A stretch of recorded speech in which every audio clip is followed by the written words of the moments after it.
Nacer do sol, palabras milagre. Agua pura, uma lágrima, pazula su amor. Fruto agreste, respira cal, liberdade. Harmonia, vento da bencal, agradecimento. Tempestade inquieta cal escuridão.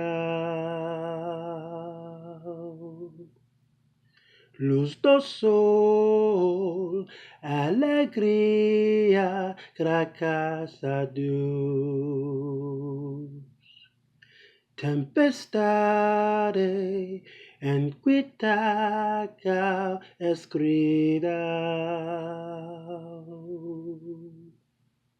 Luz do sol, alegria, graças a Deus.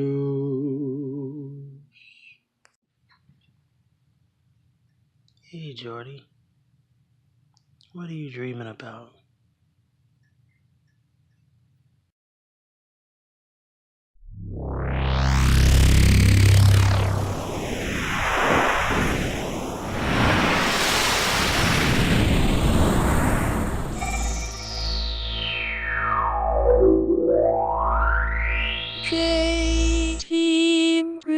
But it's the same scenario.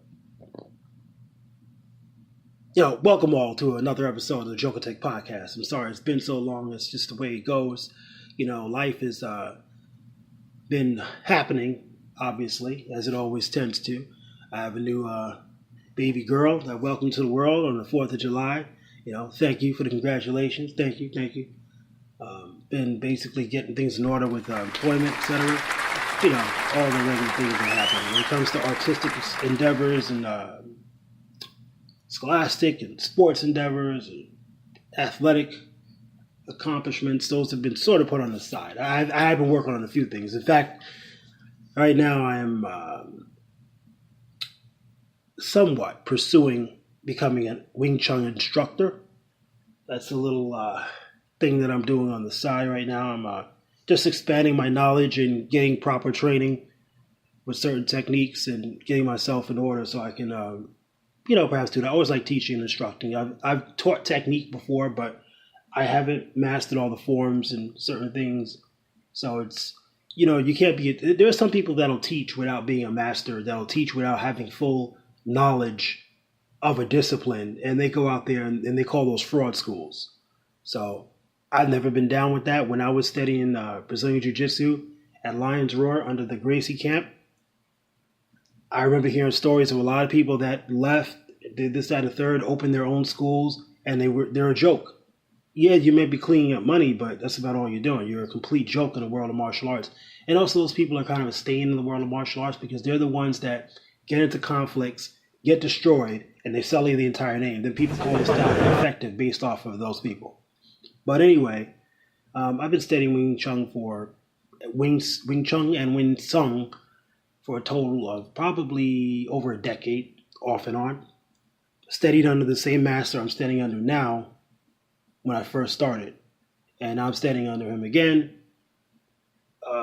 just perfecting certain things. I mean, I have extensive knowledge, but there's holes I need to fill in, and I just need to get myself completely comprehensive before I can embark on that. Other than that, some thoughts of music. There have been a few thoughts here and there of working on another record. It would either have to be with a large arrangement, large band, or something extremely simple like just a solo horn project. I've thought about that, but it's not really concrete. I'm pretty much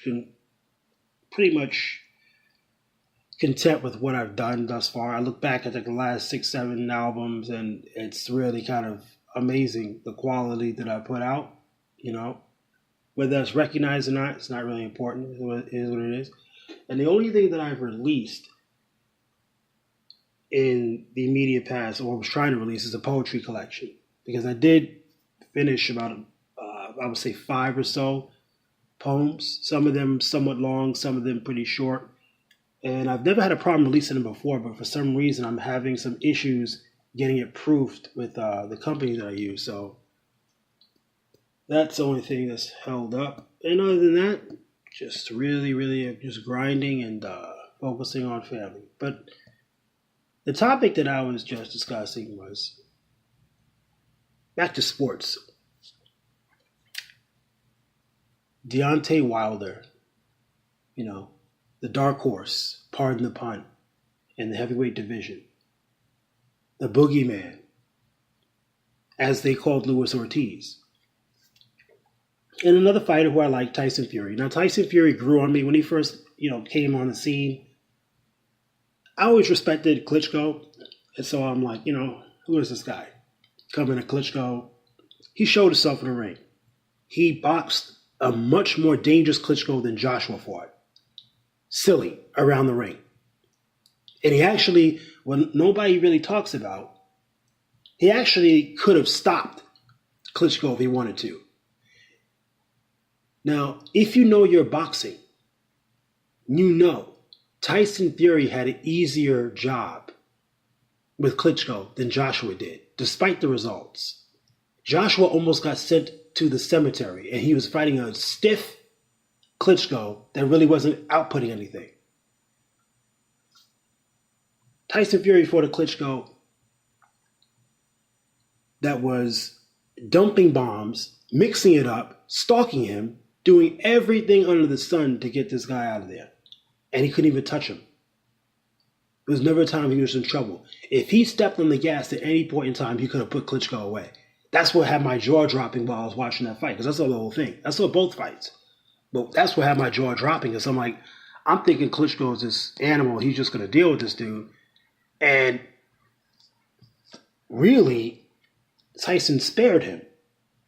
But that's beside the point. Now we're dealing with Wilder, where there's a lot of speculation on his side that many have avoided him. He even sort of nods at Klitschko as having not taken a fight with him because it wasn't advantageous to him. I don't know how true that is, because I don't see Klitschko being scared of him in his prime. That I don't believe. But there is clearly, all rhetorics and all politics aside, we have to be honest with the flat truth. There is fear of Deontay Wilder, and they are avoiding him. I don't know why everyone gets caught up in the politics. We can all throw stuff in the air. Like, I could start a conversation right now, and I could sit here and bring up a whole bunch of rhetoric to talk about how the sky isn't blue and water isn't wet. And I could just make up a bunch of stuff. It's called words. It's called freedom of speech and talking. We can always throw smoke screens in the air. People do it all the time in politics when they want to defer from an important issue. They just throw a smoke screen of words up into the air to make it look like there's some subjectivity there. But that's the whole thing. You have to recognize when that's being done. Of course, Joshua and his camp and the rest of these fighters, of course they're not going to be totally silent and just sit there with their hands between their legs. No, they're going to say something.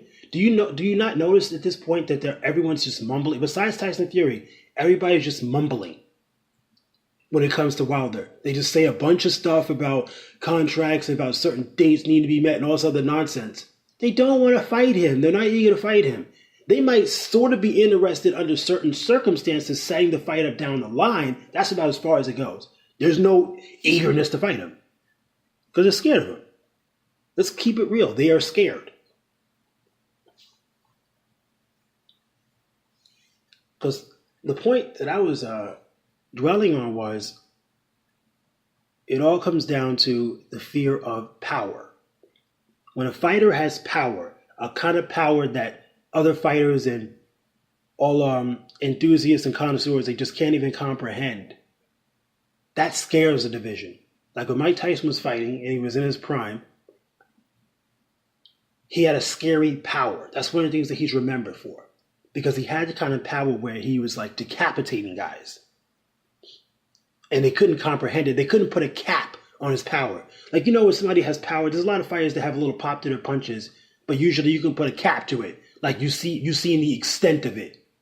But then there's fighters that every time they get in the ring, the limits you thought you saw to their power are exceeded. And you're like, man, how hard can the dude punch? And so then you get questioned, dang, a lot of fighters are like, man, as tough as I am, could I take one of his best shots? And it scares him. It scares him stiff.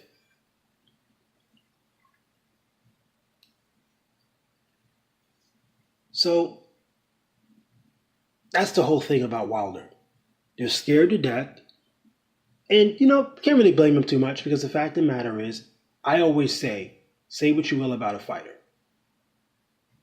When you go into a fight with anybody and you have to be scared of that one weapon, you just have to make sure you avoid that one weapon. Be that right hand, that left hook, that straight, that uppercut. You just got to avoid that shot, because if he lands that shot, he's sending you to the moon. That's always too big of a risk, because boxing is a one-punch sport. And there aren't fighters that are that class anymore. A Mayweather class, or Pacquiao, or even Canelo's in that class to some extent too, when he was in his prime. But there really aren't a class of fighters out there in boxing anymore in this generation that have the ability to be masterful in their craft like that. Back in the day, during the golden eras of boxing, of fighters, you had a handful of world champions, people that were the elite level, top pound for pound fighters, and they could go into a fight knowing that they're fighting somebody who's got a killer right hand, but they know he's not on their level, but they know he has a killer right hand, but they could deal with it because they can just avoid the right. Now they can't. They just don't have the craft. So they go into a fight and now they're scared stiff. That's why you have all these dudes that talk behind closed doors, but they really don't want any parts of them. All the Jarrell Millers, Dylan White talks a big game. Dylan White's just talking now because he doesn't really have much to lose. And Anthony Joshua, they talk, but they know they don't have the craft to avoid Deontay's dangerous, quote-unquote, right hand.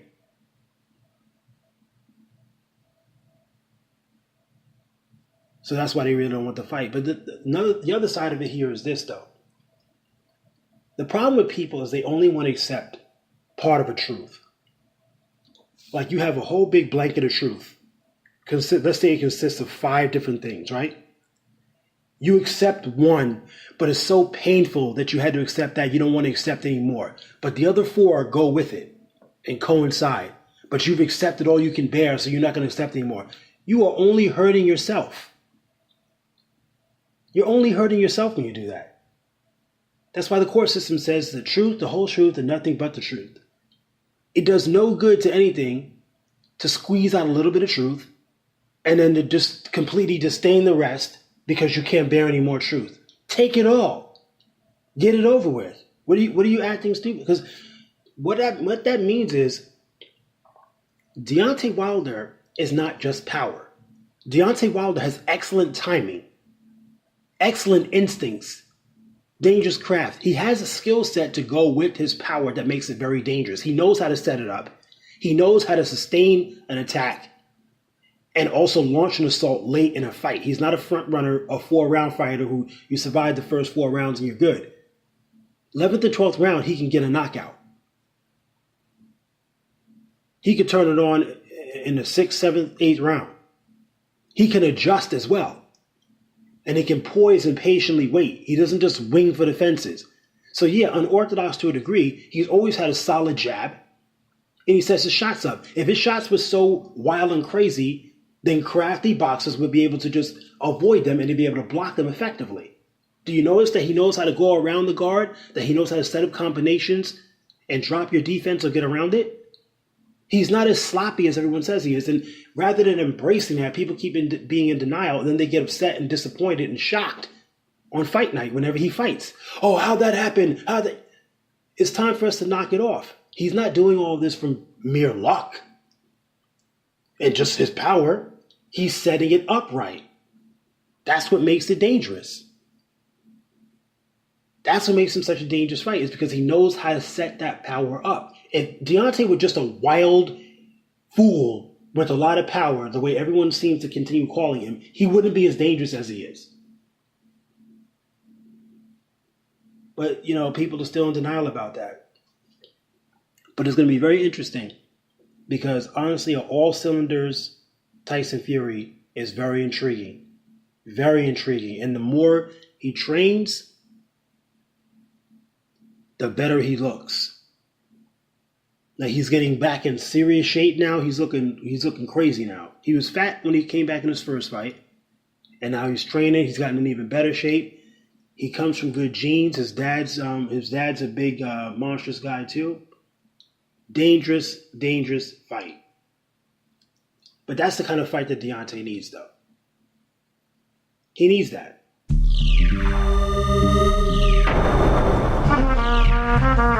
Now for a break.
They say that anyone who fights with him has to lose, and he kills him within 60 seconds.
All these other people are going to walk into the ring scared and without the tools necessary. Now, when he fought Gerald Washington is a former football player. Those are the kind of people that Deontay spars. Now, Gerald Washington did box very effectively. He was actually looking very good those first maybe 4 or 5 rounds, actually. He was actually looking very good, boxing crisp. And he was doing something that not a lot of people would notice. He was using effective power. If you notice, he was throwing his jabs, he was sticky and moving, and he would throw a dangerous right hand. He would dump it here and there, he would set it up, he would disguise it, he would change the speed on it, he would change the angle on it, he would switch the timing of it up. And that kept Deontay honest for 4, 5, 6 rounds until he got so tired he couldn't keep Deontay off of him any longer. But you notice that was effective. Nobody talks about that. All everybody remembers is the end of a fight. But the thing about Tyson Fury is, Tyson Fury has the ability to box like that for 12 rounds. Crisp. Flawless. That's why he's not so scared of the Wilder fight, because when he fought Klitschko, he had the same scenario he was up against. A guy with a deadly, deadly, dangerous right hand. In a lot of ways, Wilder is like a new age Klitschko. He's like Klitschko of the next generation, with extra speed and wiliness and more creative combinations. Klitschko is more of a straight up and down, pump the jab and a dump the right hand. Klitschko. I don't even think Klitschko threw more than 10 hooks and uppercuts in his whole career. Everything was jab, right hand. But Deontay is like a bigger arsenal version of Klitschko. So apparently they say that fight's sealed for December. I don't know how true that is. That is going to be very interesting. I mean, I'm a Wilder fan, but I'm also sort of a Fury fan. It's a tough one. The thing about it is I'm the type of dude I want to see my favorite fighters challenged. I hate to see a fighter that I like go their whole career and every fight was a foregone conclusion. It looks like this will be a test. This will be one of those fights that has this guy really... I mean, Luis Ortiz had him in trouble too. But Luis Ortiz, you knew he was going to gas at some point. He was just going to. This will be interesting. Also, I'm interested in seeing how Fury takes Tyson's punches. Fury takes Deontay's punches. Because he might shock you. He might be able to eat a few. The thing is, you got to be able to absorb a little heat in order to be viable in a fight. You just have to. Because in boxing, even Floyd Mayweather says you're gonna get hit. The average layman, they scratched their head at that because the average layman actually thinks that Floyd Mayweather never got hit in his whole career. That's how stupid boxing fans are. The dude knows how to take punches and deal with them and has an exceptional chin. But because his whole moniker is defensive master, these retards who have no idea what they're looking at literally think that they never saw him take a punch. He took heck of punches when he fought Cotto. He took heck of punches when he fought Pacquiao. This whole nonsense of, Pacquiao, his torn rotator cuff, that's the reason why he couldn't touch Floyd when he put... Why are you people still relying on CompuBox? We went over this in the past. CompuBox is unreliable. I'm not saying it's never accurate, but CompuBox is very finicky. CompuBox has a tendency to maneuver and move in the way of the judges. Meaning whatever the predominant decision was, whatever the assumption was going into a fight. Because you got to remember, these are not boxers. These are cream puffs with suits on that are sitting at a table during a fight with the fans going crazy, with the media, with the build-up, with the projection of the fighters and the auras and everything that that comes with it in their face. They're just as dumb as every other Joe out there. And they're doing the CompuBox stats. So what do you think that they're seeing what they see? I've always said this. I said this many years ago. I think it's even on record. People don't see what's in front of them so much as what they expect. What they expect to see controls their actual sight more than anything else. That's why they can have something, they can have the answer to something right in front of them and then turn the other way a lot, like 8 times out of 10. Because they don't really see based on evidence. They see based on what they expected to be the case, yada, yada, yada. So that taints a lot of it. There's times where I've many times checked CompuBox.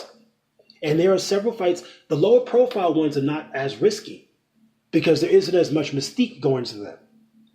But I've watched a lot of mid-tier to big fights and I've checked the CompuBox.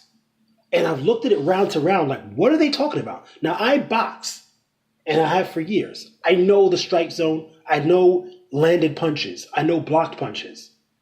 I've watched these fights back and back again, including the Maypac fight. And I'm looking at it round to round. Where did you see Floyd land those punches? And where did you see Pacquiao only land those punches? And I'm watching the round back again like, whoa. Combinations. Flurries, all sorts of stuff where everything is missed. Oh, he threw a flurry. Oh, but that's a defensive master, so none of that landed. That's how you count? That's exactly how they count. But CompuBox is not reliable. And if you really want to educate yourself, go and use some slow mode on several of top level championship fights. And you check the stats yourself. Do the punch count yourself round for round. And then check the CompuBox stats in those fights. Even Bob Arum said what I'm saying.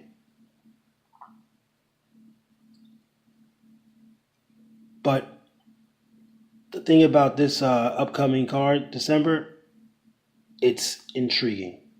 Because this is a guy who can put out high volume of punches, sustain it for 12 rounds, and he might have a chin on him. But you've got to be able to take punches. One thing about Wilder that the question was answered, he can take punches. Now, his frailty has always been questioned because he's not the typical heavyweight. He's not surly, large, broad. He's thin. But he has that thin, slave-built strength. Like an Alabama slave descendant, like straight off the plantation. He has that crazy, been through a hard life type strength. The kind of strength you just can't explain. Even he says, man, I really don't know the true length of my power. I don't know how hard I could really hit. It's true. It's a gift. It's a gift. Sometimes you just have it. Like with Triple G, I think it might be somewhat of a gift. I still question certain things with Triple G. But that's for another time. Like I said, anybody that can take punishment to that extent and not even blink, there's some questions there. I don't care what pedigree you come from. There's something to that. I mean, do you have extra bones in your jaw? Triple G has a thin chin. He doesn't have a super large neck. And I've seen in several fights with big opponents where they hit pretty hard. They lay into the guy with their biggest shots over and over and over and over again, and the guy walks through the shots like they didn't even happen, almost like he has to remind himself to acknowledge the shot. That's suspect. That's not just good chin, that's suspect. People are fans of his, so they just call it good chin. If you're a realist, you know you're looking at something that's not quite right. Something's off there. But like I said, I don't pick on him anymore. It is what it is. That fight's happening in September, so it is what it is. Let's see if he can dump that right hand that he tried to in the first fight. Everybody talks about how he won that first one. He won the first one. Now for a break.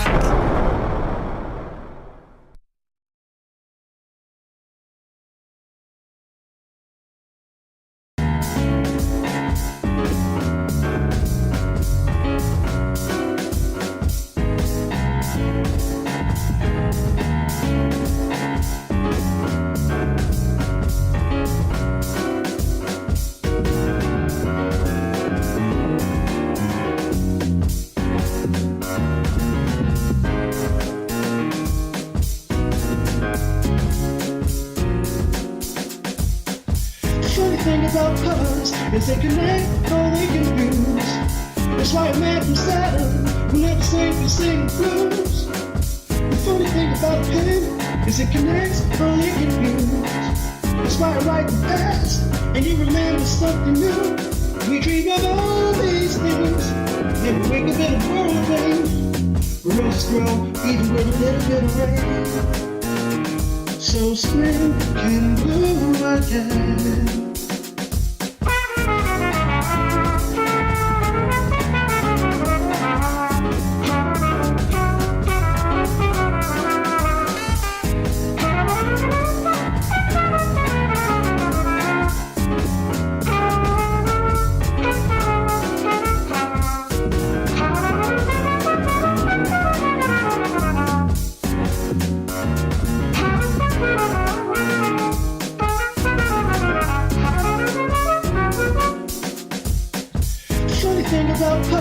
If they connect, all they confuse. That's why a man from Saturn will never sing blues. The funny thing about pain is it connects, all they confuse. That's why I write the past and you remember something new. We dream of all these things, then we wake up in a world of pain. Roses grow even with a little bit of rain. So spring can bloom again. I think it would have been by knockout. He wasn't landing the punches you idiots think he was landing. See, the thing is, we don't like this fighter, so we saw him get slapped around the ring. We like this fighter, so we saw him just put on a masterclass. You know, that's what people do. That's what they see. What they see is what they expect. Wait and see what you see in September and December. I'm loving all these upsets that have been happening because it's been just turning people upside down. People are so used to their stupid delusions.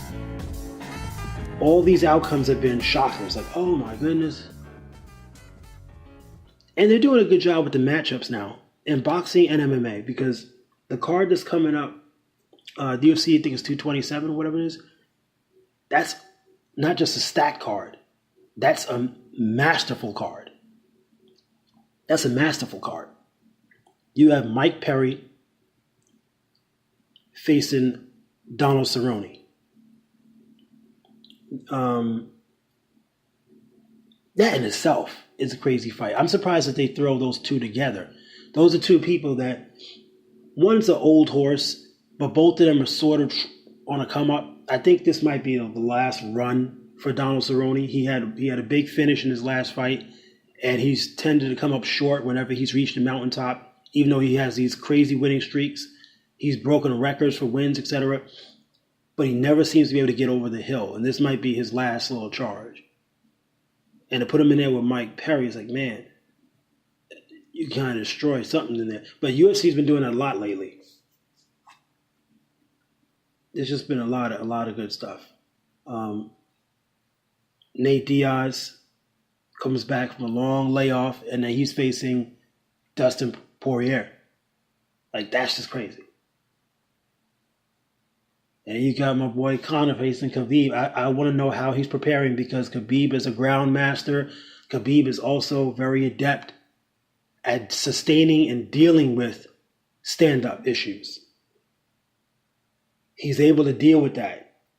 When he fought Barbosa, when he fought Michael Johnson, he's fought a lot of guys that specialize in dealing with dudes on the feet. Not that they're on Conor's level, but I really think that Conor's dealing with somebody that has a chin of a heavyweight. Khabib seems to be extremely tough. They say he literally wrestles bears, literally. So he's not the type of guy you're going to be able to just wind up on and take him out on the feet, not without some sustained attacks. And you're going to have to deal with a lot of takedown issues in the process. That's always been Conor's weakness. So this is definitely the toughest fight.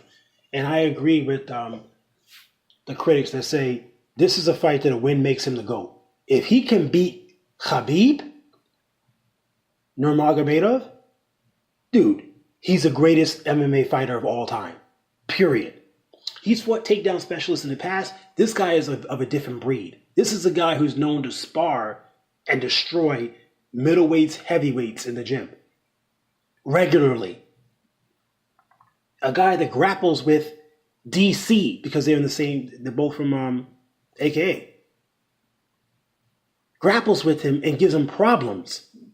You hear nothing but stories of him dealing with people. As a matter of fact, I've yet to hear a story of Khabib being dealt out in the gym. That's how sick he is. His only enemy has been making weight. So this is a dangerous fight. Stylistically and class-wise. He's really got to prepare. And I think, honestly, the arsenal that I know he has that most people don't even know Conor has, he's going to have to whip that out. Because Conor has excellent high kicks, excellent spinning kicks, good teeps, and he has some decent elbows. So he has a nice arsenal standing up that you really have never seen him use in a fight. Really, if you watch some of his earlier fights before he came overseas, he used a little stuff. But he has an arsenal on him. If you watch his training, etc., most people have not seen it yet. He's kept it tucked away for whatever reason. And he's just been dumping hands on dudes. But it will definitely be interesting. He's going to have to whip it all out for this dude. Because I don't even like the concept of going into a fight, avoiding going to the ground. You had dudes in the past. I I would say maybe Chuck Liddell comes to mind. Some of the old legends back in the it was a lost era. And the thing is, it's not to elevate those fighters, because the thing is, you didn't have the insane wrestling pedigree in the sport that you have today, where you have a bunch of Greco-Roman studs. You didn't really have that back in the beginning. You just had guys that were brawlers that came in, and some of them would try to take you down, and some of them were just catch wrestlers, etc.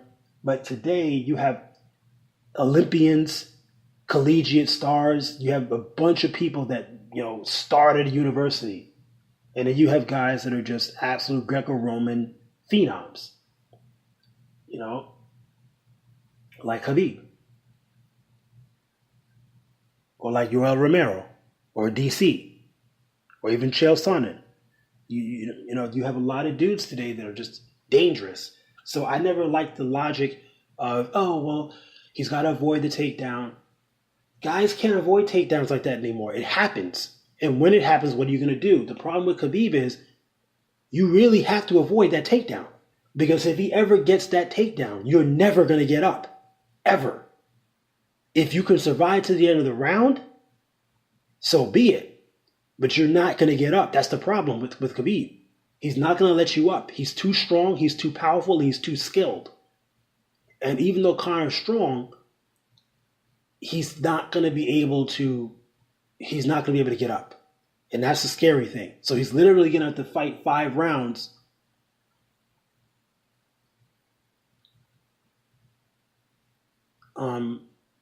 Worried about that. Unless he embraces jiu-jitsu. And that's where I would say, something, really, really, really embrace jiu-jitsu, because jiu-jitsu is the neutralizer for that. That's what John Jones would do. You're fighting somebody who's like that, or become a takedown specialist yourself. But then again, I don't recommend that. The only person that's ever pulled that off is GSP. Facing a Hall of Famer level wrestler, and literally just went and became a monstrous wrestler in camp to prepare. The only people I've ever seen do something like that, GSP, and to some extent, John Jones. That's the thing that makes them great. They can see a skill set that somebody has that they don't have like that, and literally go and train and get better than that. That person's been doing that their whole life. That's their namesake. And you go and learn in your camp, and then you're training before the fight how to do it, and you outdo them in the fight. The only time I've ever seen that done is GSP, and it was amazing to watch. You're fighting a guy that I think he was Oklahoma State champion or whatever, Matt Hughes, monstrous wrestler, and you go and you become a better wrestler than him in a blink of an eye. I don't know if Conor has the ability to do that, because to a certain extent, there has to be a certain athleticism with it too. If you look at GSP, he's built to do anything he wants to do. Anything he puts his mind to do, he can do. Conor is special, but he's not special in that regard. He's not super athletic. He's not a guy that's built to charge you and take you down. He maybe can learn some tricky judo takedowns with sweeps and flips, etc., but he's not a guy who's going to learn to double you or single you or ankle pick you and roll you down. He's just not going to do that. He's not built for that.